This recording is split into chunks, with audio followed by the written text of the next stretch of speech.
ಹೊಸಕೋಟೆ ತಾಲೂಕಿನ ಸುಲುಬಿಲಿ ವಿವೇಕಾನಂದ ಶಾಲೆಯಲ್ಲಿ ವಿವೇಕಾನಂದ ವಿದ್ಯಾಭಿವೃದ್ಧಿ ಸಂಘದ ವತಿಯಿಂದ ಕನ್ನಡ ರಾಜ್ಯೋತ್ಸವ ಅದ್ದೂರಿಯಾಗಿ ನಡೆಯಿತು.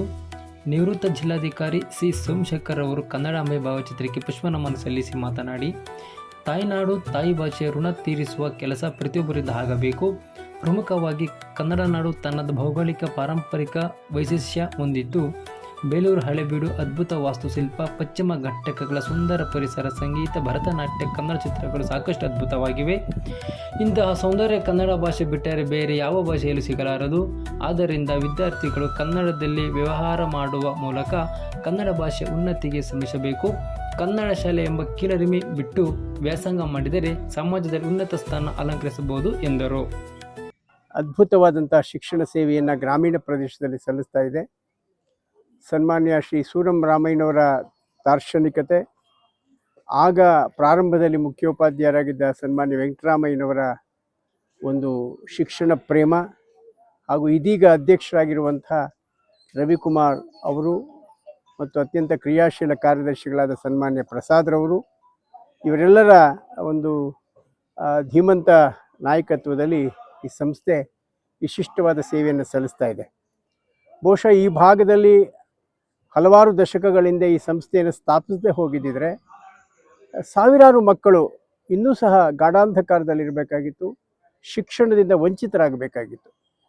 ನಿಜವಾಗ್ಲೂ ಇದೇ ಸಂಸ್ಥೆಯ ರೀತಿಯಲ್ಲಿ ನಾಡಿನಲ್ಲಿ ಅನೇಕ ಕಡೆ ಗ್ರಾಮೀಣ ಪ್ರದೇಶಗಳಲ್ಲಿ ಮಠಮಾನ್ಯಗಳು ಮತ್ತು ಹಿರಿಯರು ಸ್ಥಾಪಿಸಿರುವಂಥ ಶಿಕ್ಷಣ ಸಂಸ್ಥೆಗಳಿಂದಾಗಿ ಇವತ್ತು ಸಹಸ್ರಾರು ಜನ, ಲಕ್ಷಾಂತರ ಜನ ಜ್ಞಾನದ ಬೆಳಕನ್ನು ಕಂಡಿದ್ದಾರೆ, ತಮ್ಮ ಬದುಕನ್ನು ರೂಪಿಸಿಕೊಂಡಿದ್ದಾರೆ, ಸಮಾಜಕ್ಕೂ ಸಹ ವಿಶಿಷ್ಟವಾದ ಸೇವೆಯನ್ನು ಸಲ್ಲಿಸಿದ್ದಾರೆ.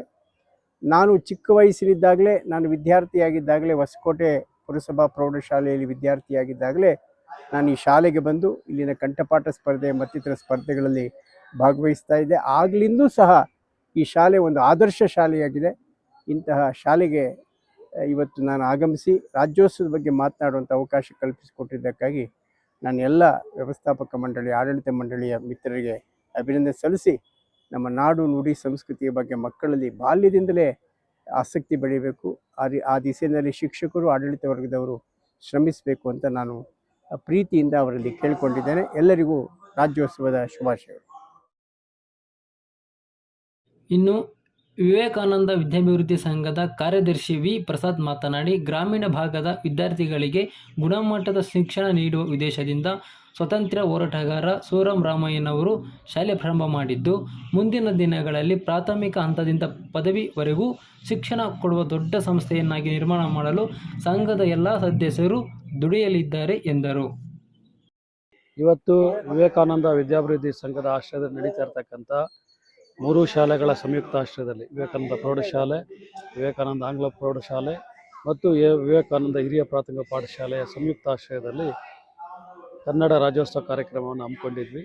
ಈ ಕಾರ್ಯಕ್ರಮಕ್ಕೆ ನಾಡಿನ ಹೆಸರಾಂತ ಕಲಾವಿದರು, ಸಾಹಿತಿಗಳು, ಅಧಿಕಾರಿಗಳಾಗಿ ಸೇವೆ ಸಲ್ಲಿಸಿರ್ತಕ್ಕಂಥ, ವಚನ ಸಾಹಿತ್ಯದ ಬಗ್ಗೆ ಅಪಾರ ಜ್ಞಾನ ಹೊಂದಿರತಕ್ಕಂಥ ನಮ್ಮದೇ ತಾಲೂಕಿನ ಶ್ರೀ ಸೋಮಶೇಖರ್ ಅವರನ್ನು ಬರಮಾಡಿಕೊಂಡು ಕಾರ್ಯಕ್ರಮ ಉದ್ಘಾಟನೆ ಮಾಡಿಕೊಟ್ಟು ಕನ್ನಡದ ಕಾರ್ಯಕ್ರಮವನ್ನು ಅತ್ಯಂತ ವಿಜೃಂಭಣೆಯಿಂದ ಈ ಶಾಲೆಯಲ್ಲಿ ಆಚರಣೆಯನ್ನು ಮಾಡಿದ್ದೇವೆ. ಈ ಶಾಲೆ ಈ ಗ್ರಾಮೀಣ ಭಾಗದಲ್ಲಿರ್ತಕ್ಕಂಥ ಸುಮಾರು 40 ಹಳ್ಳಿಗಳ ಮಕ್ಕಳಿಗೆ ವಿದ್ಯಾಭ್ಯಾಸವನ್ನು 1957ರಿಂದನೂ ಕೂಡ ನೀಡ್ತಾ ಬಂದಿದೆ. ಈ ಶಾಲೆಗೆ ತನ್ನದೇ ಆದ ಒಂದು ಪರಂಪರೆ ಇದೆ. ಇಲ್ಲಿ ಮಕ್ಕಳಿಗೆ ಮೌಲ್ಯಗಳನ್ನು ಕಲಿಸ್ತಕ್ಕಂಥದ್ದು, ಅವರ ಜೀವನವನ್ನು ಸಾಕಾರಗೊಳಿಸ್ಕೊಳ್ಳಿಕ್ಕೆ ಬೇಕಾಗಿರ್ತಕ್ಕಂಥ ಮಾನವೀಯ ಮೌಲ್ಯಗಳನ್ನು ಕಲಿಸೋದ್ರ ಜೊತೆಗೇ ಉನ್ನತ ಶಿಕ್ಷಣಕ್ಕೂ ಕೂಡ ಅಪಾರವಾದಂಥ ಅವರಿಗೆ ಅನುಭವನ ಮತ್ತು ಜ್ಞಾನವನ್ನು ನೀಡ್ತಕ್ಕಂಥ ಕೆಲಸವನ್ನು ಇಲ್ಲಿರ್ತಕ್ಕಂಥ ಶಾಲೆ ಮಾಡ್ಕೊಂಡ್ಬಂದಿದೆ.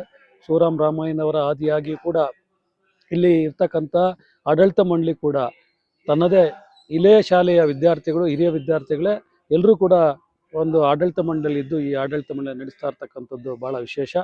ಜೊತೆಗೆ ಇಡೀ ಬೆಂಗಳೂರು ಗ್ರಾಮಾಂತರ ಜಿಲ್ಲೆಯಲ್ಲೇ ಒಂದು ಉತ್ತಮ ಶಾಲೆ ಅಂತಕ್ಕಂಥ ಒಂದು ಹೆಗ್ಗಳಿಕೆಯನ್ನು ಗಳಿಸ್ಕೊಂಡಿರ್ತಕ್ಕಂಥ ಶಾಲೆ ವಿವೇಕಾನಂದ ಶಾಲೆ. ಇಂಥ ಶಾಲೆಯಲ್ಲಿ ಹಲವಾರು ಕಾರ್ಯಕ್ರಮಗಳನ್ನು ರೂಪಿಸ್ತಕ್ಕಂಥದ್ದು, ಮುಂದಿನ ದಿನಗಳಲ್ಲಿ ಕಾಲೇಜನ್ನು ಪ್ರಾರಂಭ ಮಾಡ್ತಕ್ಕಂಥದ್ದು, ಹಾಗೇನು ಬೇಕಾಗಿರ್ತಕ್ಕಂಥ ಮಕ್ಕಳ ಈ ಗ್ರಾಮೀಣ ಭಾಗದಲ್ಲಿರ್ತಕ್ಕಂಥ ಮಕ್ಕಳಿಗೆ ಬೇಕಾಗಿರ್ತಕ್ಕಂಥ ಜ್ಞಾನವನ್ನು ಕೊಡಲಿಕ್ಕೆ ಬೇಕಾಗಿರ್ತಕ್ಕಂಥ ಕೌಶಲ್ಯ ಅಭಿವೃದ್ಧಿಗೆ ಬೇಕಾಗಿರ್ತಕ್ಕಂಥ ಜ್ಞಾನಗಳನ್ನು ಕೊಡ್ತಕ್ಕಂಥದ್ದಕ್ಕೂ ಕೂಡ ಈಗಾಗಲೇ ಆಡಳಿತ ಮಂಡಳಿ ಕೂಡ ಕಾರ್ಯೋನ್ಮುಖವಾಗಿದೆ. ಈ ಶಾಲೆಯ ಅಭಿವೃದ್ಧಿಯನ್ನು ಮಾಡಲಿಕ್ಕೆ ಆಡಳಿತ ಮಂಡಳಿ ಸದಾ ಕಾಲ ಕೂಡ ಸೇವೆಯನ್ನು ಕೂಡ ಮಾಡ್ಕೊಂಡು ಬರ್ತಾ ಇದೆ. ಇದೊಂದು ಪ್ರತಿಷ್ಠಿತ ಶಾಲೆ. ಈ ಶಾಲೆಯಲ್ಲಿ ಕಾರ್ಯಕ್ರಮ ಇವತ್ತು ವಿಜೃಂಭಣೆಯನ್ನು ಮಾಡಿದ್ದೀವಿ.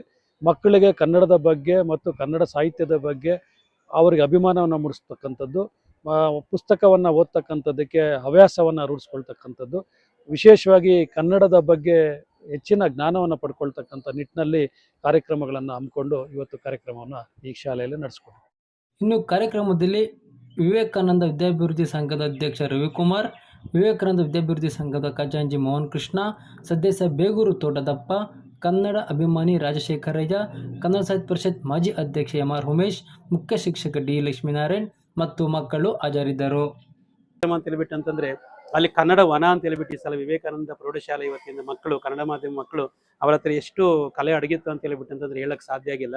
ಈ ಜ್ಞಾನಪೀಠ ಪ್ರಶಸ್ತಿ ಪುರಸ್ಕೃತರಾಗಿರ್ತಕ್ಕಂಥ 8 ಜನ ಕವಿಗಳ ಅವರು ಮನೆ ಹೆಂಗಿರ್ತದೆ ಅಂತ ಹೇಳ್ಬಿಟ್ಟು ಆ ಒಂದು ಬೇರೆ ಬೇರೆ ಪುಸ್ತಕಗಳಲ್ಲಿ ಒಂದು ಹುಡುಕಿಬಿಟ್ಟು ಆ ಮನೆಗಳು ಹೆಂಗಿರ್ತದೆ ಅದರಂತೆ ಆ ಒಂದು ಥರ್ಮೋಕೋಲ್ ಶೀಟ್ನಲ್ಲಿ ಬೇರೆ ಬೇರೆ ಪರಿಕರಗಳನ್ನು ಬಳಸಿಬಿಟ್ಟು ಆ ಮನೆ ಹೆಂಗಿರ್ತದೆ, ಅವರ ಮನೆ ಹೆಂಗಿರ್ತದೆ ಅದೇ ಥರ ಮನೆಗಳನ್ನು ನಿರ್ಮಾಣ ಮಾಡಿಬಿಟ್ಟು ಇವ್ರಿಗೆಲ್ಲ ನಮಗೆಲ್ಲ ತೋರಿಸೋದಕ್ಕೆ ಪ್ರಯತ್ನ ಪಟ್ಟರು.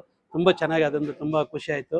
ಆಮೇಲೆ ಜ್ಞಾನಪೀಠ ಪ್ರಶಸ್ತಿ ವಿಜೇತರು ಬರೆದಿರ್ತಕ್ಕಂಥ, ಪುರಸ್ಕೃತರು ಬರೆದಿರ್ತಕ್ಕಂಥ ಆ ಪುಸ್ತಕಗಳೇನಿದೆ ಆ ಪುಸ್ತಕಗಳನ್ನು ಕೂಡ ನಾವಲ್ಲಿ ಇದನ್ನು ಮಾಡಿದ್ರೆ ನಾವು ಅದನ್ನು ಪ್ರದರ್ಶನಕ್ಕೆ ಇಟ್ಟಿದ್ರಿ. ಮಕ್ಕಳೆಲ್ಲ ನೋಡಿ ಅದನ್ನು ಅರ್ಥಕೊಳ್ಳಿ, ನೋಡ್ಕೊಳ್ಳಿ, ತಿಳ್ಕೊಳ್ಳಿ ಅಂತ ಹೇಳ್ಬಿಟ್ಟು ಅನ್ನೋ ಉದ್ದೇಶದಿಂದ ಎಲ್ಲ ಚಾರ್ಟ್ಗಳೆಲ್ಲ ಮಾಡಿ ಅವರ ಒಂದು ಪರಿಚಯ, ಅವರ ತಂದೆ ಹೆಸರು, ತಾಯಿ ಹೆಸರು, ಅವರ ಹುಟ್ಟೂರು ಅದನ್ನೆಲ್ಲ ನಾವು ಮಾಡಿದ್ರಿ.